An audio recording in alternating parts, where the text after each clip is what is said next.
Hello guys, and welcome to the Button Life. Today we're going to be taking this poor little sad African violet, which has beautiful glittery pink blooms, and this is our first time propagating it. So I'm going to try both methods, one by water and the other by soil. With the water, I do have cling wrap, but I didn't have a rubber band, so I'm just going to use one of my canning rings, which I don't use for canning anymore or preserving, so it's the perfect thing to hold the plastic tight.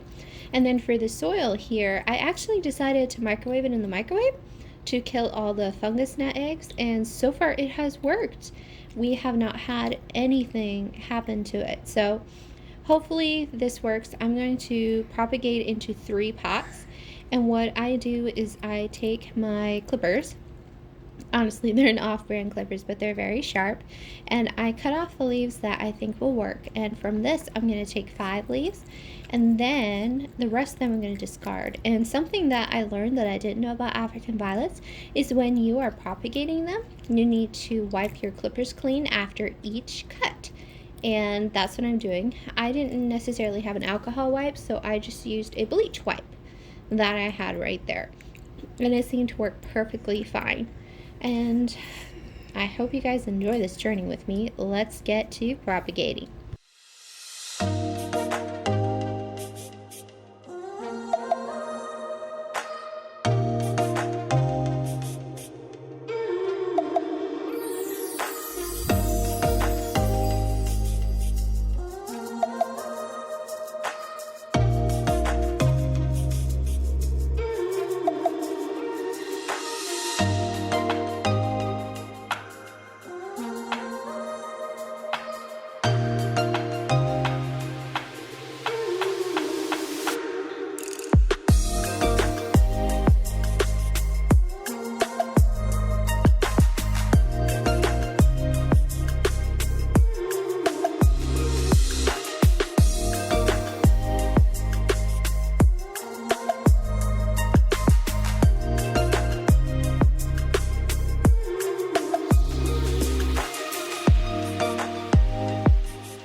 Here I was able to save part of the main core of the plant, and it looked healthy at this point in time, but after propagating it, it died in 2 weeks' time. I was giving it just a little bit of water, would let it dry out between waterings, but the whole point of propagating this plant was because it was dying for some reason.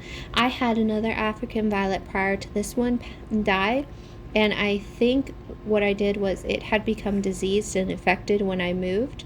I had bought it and hadn't looked at it carefully, and I clipped that one, then I clipped this one, and ever since then it went downhill because I didn't realize you had to clean that thoroughly in between.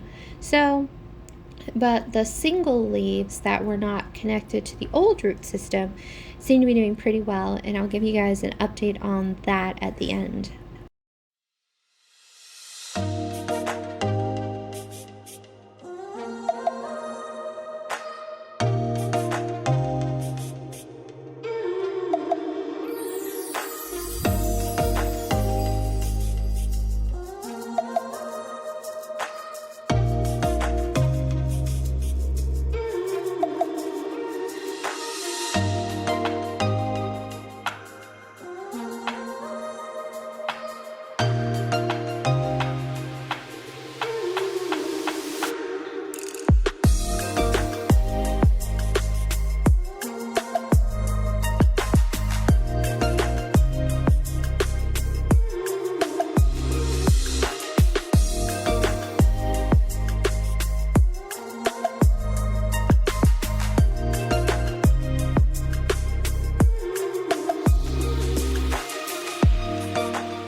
Alright, so now that we have all of our pots filled with soil, the first method, which is by soil propagation, is to just literally stick the bare leaves that you've just clipped off in up to the point where the leaf top meets the soil, and you don't want to get any water if you can on them because then it just makes the leaves spotty.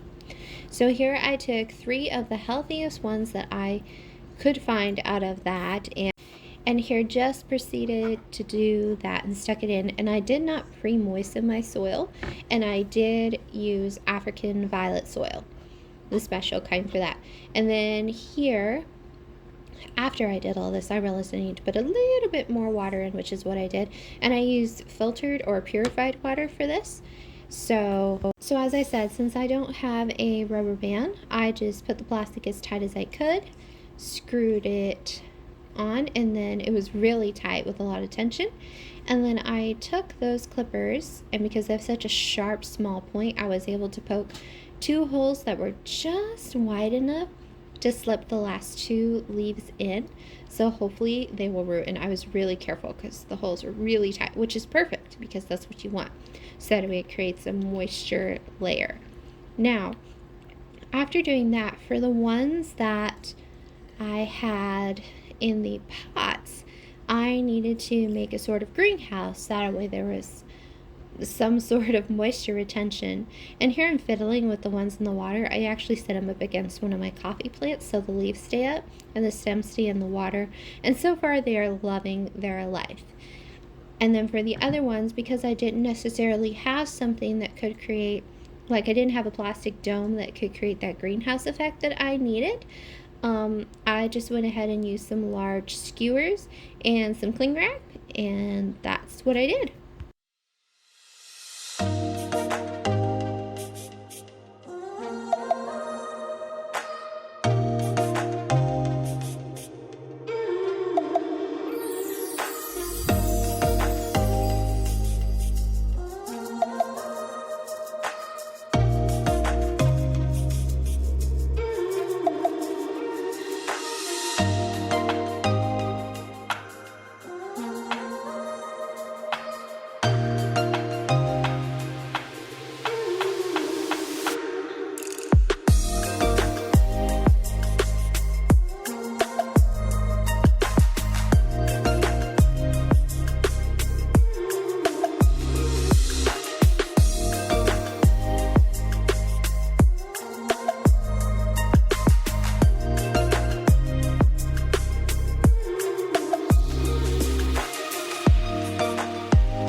And here we have the finished product. This is what I've been keeping it in for, oh my goodness, we're actually at a month now. And they're doing pretty well. I haven't pulled them out yet to check on them. And here's the updated progress. These ones, you can see the little roots inside, which is why I like the water method. Hope you have a good day. Bye.